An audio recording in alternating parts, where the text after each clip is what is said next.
Hello guys, good morning, welcome back guys to my channel. How are you doing? I hope you guys are great, amazing, fine.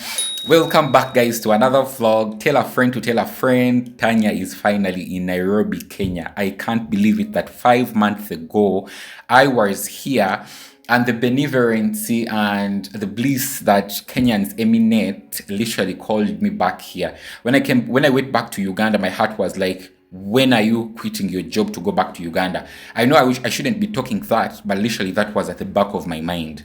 And before I know it, March, May, June, July, and August, I'm literally here. So you guys, I just arrived yesterday. Today is the first day. Mind you, I haven't left, this house, to be specific, to move out. I was very fatigued, and in today's vlog, as I've seen from the thumbnail to the title of the vlog, I'm gonna be telling you a story time on how I not came up specifically, but I want to give you a story time of how I traveled almost 16 hours from Kampala, Uganda to Nairobi, Kenya via Kisumu, Kerisho, the Rift Valley, Nandiland, Naivasha, Nakuru, and landing in Nairobi via Westlands. For me, that is a dream come true.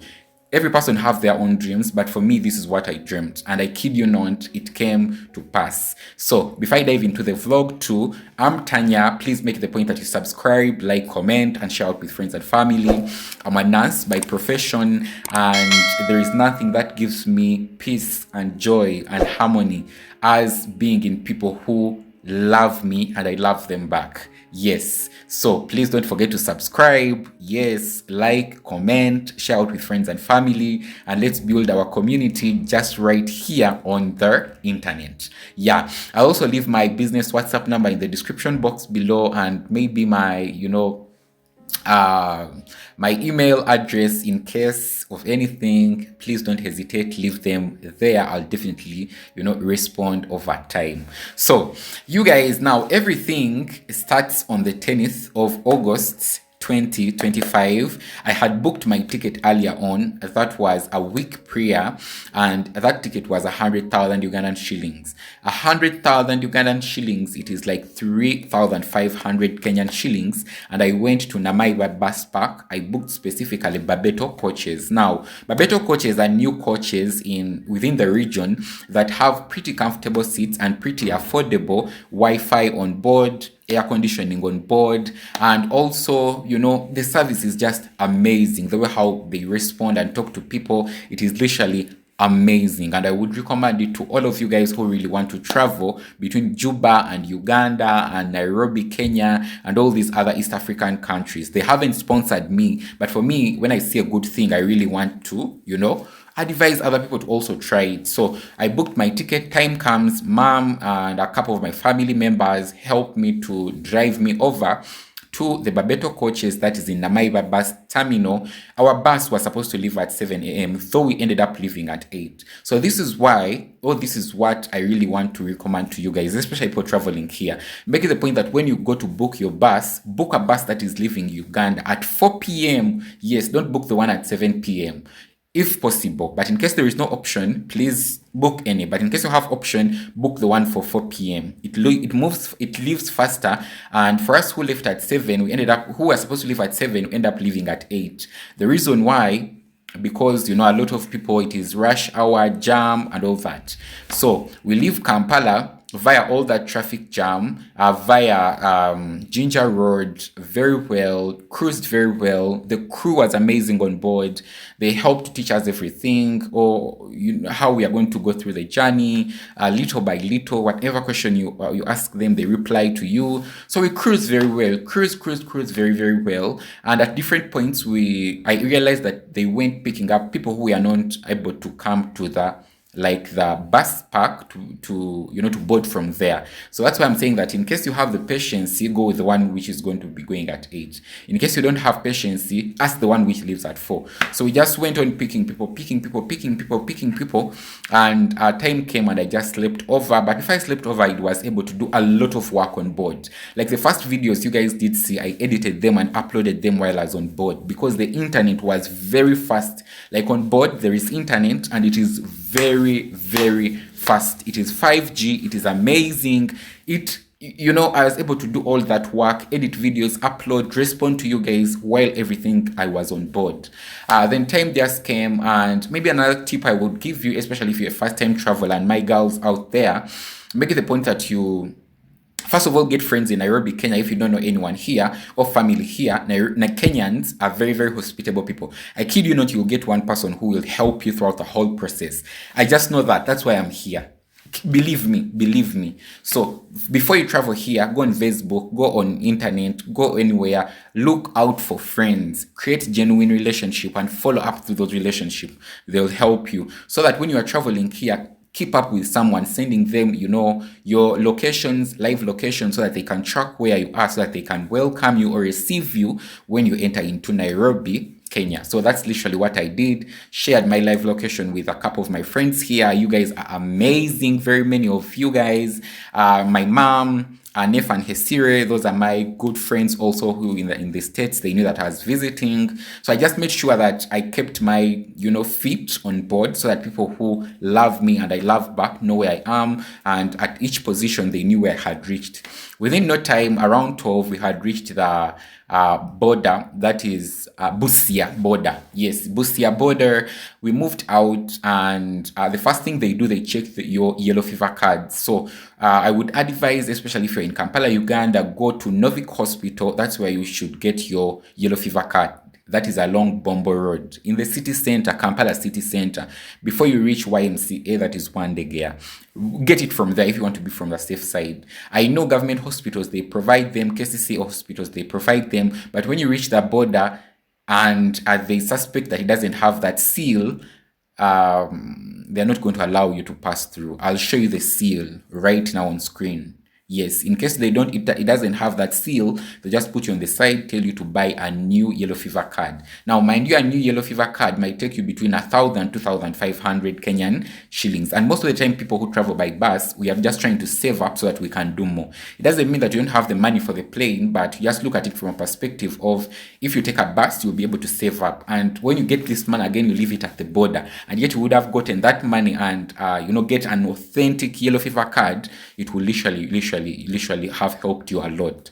So reaching the border, they separated us who had yellow fever cards who were authentic and people who never had yellow fever cards which are authentic. People who didn't have yellow fever cards which were authentic, they had to pay on the Kenyan side, get the shot, get the yellow fever cards.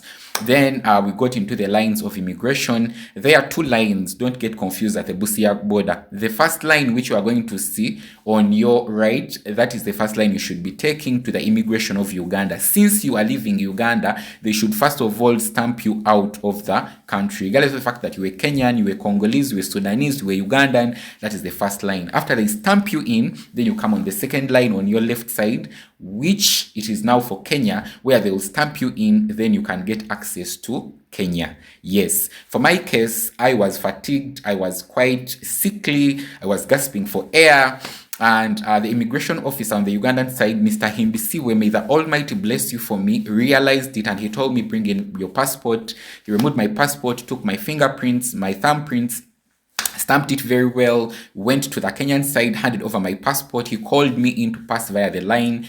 The Kenyan immigration officer did the same. He asked me maybe what I'm going to be doing in Nairobi, Kenya. The first time, no question was asked me, but this time around, they asked me. And I said I was going for tourism, visiting friends, and finding a good nursing school. Within no time, I was literally inside Nairobi. So the first shock of my life when I entered into Nairobi, Kenya, there are these guys who exchange money. Mind you, back in Uganda, the exchange rate was 28.5. Even that morning, which brings that day I travel, I had talked to Gabriel and I had taken pictures of it. I'll leave it on screen, and it was, I believe, around 28.5. That is amongst the forex bureau who are Somalis. When I reached the border, there are these forex bureaus who are literally not even in uniform. They are not actually having official places, like official forex bureau positions, and they are now here wanting to exchange the money for me. So if you don't know, I'm quite curious, and I ask questions most of the time, and also I'm guided by my intuition. So initially, in that moment, I knew that this is not the place I was going to exchange the rest of the money in. The reason why is that now I feared, in case they give me faint money. In case they give me faint money, I'm going in a new country. How do I present this, faint money to a person? And at the end of that day, they capture me that, the money was faint. I said, you know what? I'll not do this. What I'll do, Gabriel had told me that when you reach the border, ask any police officer, introduce yourself, and they'll help you through. Then I rushed to a police officer just adjacent after entering to the Kenyan side in Busia. He told me, I asked him the question, guys, the guy was nice. Guys, I've never seen a kind-hearted police officer the whole of my entire life like that guy. Never, and I don't think I'll ever find one. If I find one, the better. Guys, the police officer was amazing. He got me by my hand, put me by the side. As soon as, I don't know if he had, I don't know how he realized that I was not Kenyan anyway. But as soon as I started to speak to him, he put me on the side. He had a very big gun. Mind you, I was even quite scared approaching him. But Gabriel had told me that Kenyans generally, especially police officers, just amazing people, but basing on the mood. So I approached the guy explains to me, don't change money here. In case you can, you'll exchange it in Nakuru. Do you have any Kenyan currency? I told him I have. He told me if you have, then wait until when you reach official Forex bureaus. The second thing, I was supposed to buy a Safaricom line. That night, there wasn't any Safaricom kind of stock that was open where I would buy that line. So he told me that all these people who are trying to sell these lines, they are selling them to you at 100 bob, but these lines are not going to function at the end of the day, because at night, Safaricom and Airtel and all these providers, lines cannot be registered just like that and you expect them to work. Maybe some of them work, but most of them don't work, and yet you have given your 100 bob. So he told me when you reach Nakuru, be able to ask questions there, and also when you reach Nairobi, you'll ask even much more questions there. So exactly that's what I did. By the time I left that spot, I was very, very calm, because I knew that I had gotten the right information without being scammed of my small car money I was coming here with in Nairobi. And then also another tip, if you are traveling from Uganda, make sure that you at least remain with 1,000 Ugandan shillings. The toilet at the border side, especially when you enter Nairobi, Kenya, they're 1,000 Ugandan shillings, which is I think about 30 or 20 bob. So from there, guys, we just perused through, got back on the bus, waited for our friends. We perused through. There were a couple of places where you can buy something to eat. I had a couple of snacks on me, was unable to do that. We just perused through via Kisumu. And by the time we reached Kisumu, by the time we left the border in Busia, it was, I believe 2 a.m. in the morning. We spent almost 2 hours because the lines were crazy. Guys, Kenyans and Ugandans, we travel amongst our country. Guys, Kenyans who are leaving Kenya to go to Uganda. Ugandans who are leaving Kenya to enter this side. Oh, my Lord. My good Lord. The numbers were crazy. So the numbers were very many. By the time we left the border, it was already 2 a.m. So by the time we went into the bus, I was quite sleepy. When I woke up, we were in Kisumu. Yes, we are in Kisumu. Kisumu, rain had rained. It was cold, but it was a good feeling to know that I'm already in Kenya. Kisumu, it's a place I've always heard about through history and reading, and just being in the moment to realize that this is Kisumu I read about, through history in O levels and in primary. It was breathtaking for me, seeing the hills, seeing how developed the city is. Literally, the city is developed, by the way. Yeah, it is really, really very, very developed. So we just perused through. From Kisumu, people started boarding off, especially Kenyans who are coming back home from Uganda. So they started boarding off. It was raining. We perused through. We passed via Kerisho, the Kerisho route. I saw the route that goes to Eldoret, where I think President Ruto comes from. I was happy just now. We perused through. By that time, I was quite sleepy. I was just left, right, and center. But once in a while, I'm just like, where are we now? I'll check my Google Maps and it tells me maybe we have reached, another point. So we just perused through via the Rift Valley, Nandiland, and looking at all those different, vegetation, looking at all those different farms, like maize farms, looking at all those landscapes, the meandering of the roads. Guys, this is why, friends of mine told me, Tanya, you need to experience buses before you go back to fly, because it is another amazing experience. It puts you in a place and in a condition where you really, really appreciate nature in one way or another. I was really very hopeful via the Rift Valley and via Naivasha, Nakuru, to be able to see some wildlife though I didn't see any wildlife. Yes, but hopefully next time. But we perused through very well via Naivasha, Nakuru, the farmland, the flowers, the horses.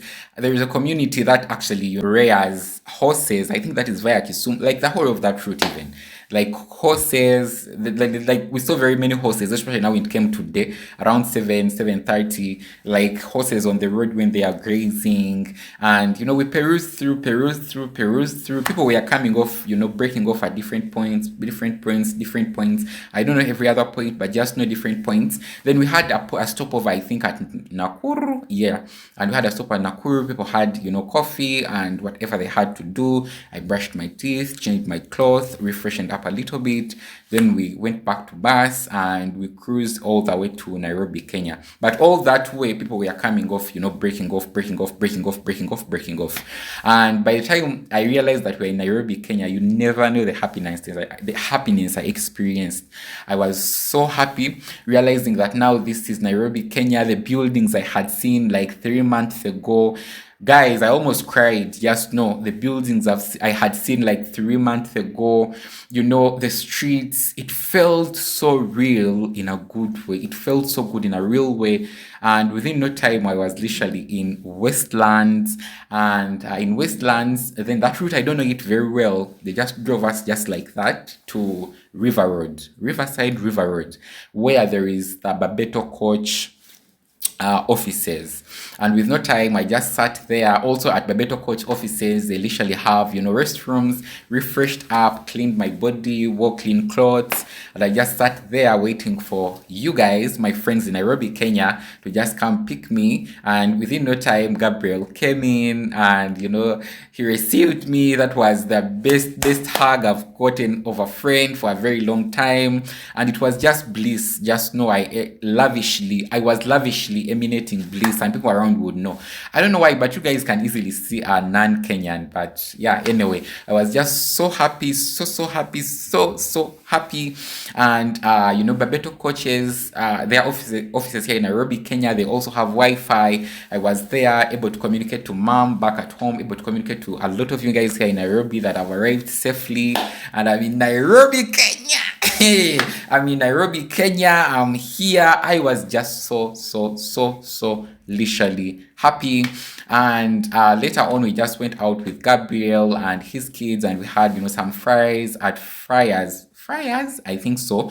That is Kimathi Road. Guys, I haven't yet mastered the streets very well, but there is a road just near River Road, and I was able to see content creators on streets, making content. And guys, you'll never know the happiness I have to just be here, to just exist here. Like, just know it is a dream come true in one way or another. But nevertheless, and it was just an amazing experience. Maybe take homes for you guys. Make it a point that you travel with a little bit of Kenyan shillings. Maybe also look through, if you have friends here, ask them to go maybe through, the exchange rates at different stations here, confirm the money, and also confirm the money back home so that you can do that exchange. Because as soon as you reach here, I went to a forex bureau before Gabriel came, and they told me that it was 32 to exchange Ugandan shillings to Kenyan shillings, because they don't need Ugandan shillings. Basically, we are in Kenya, we need Kenyan shillings. So it really made sense in one way or another.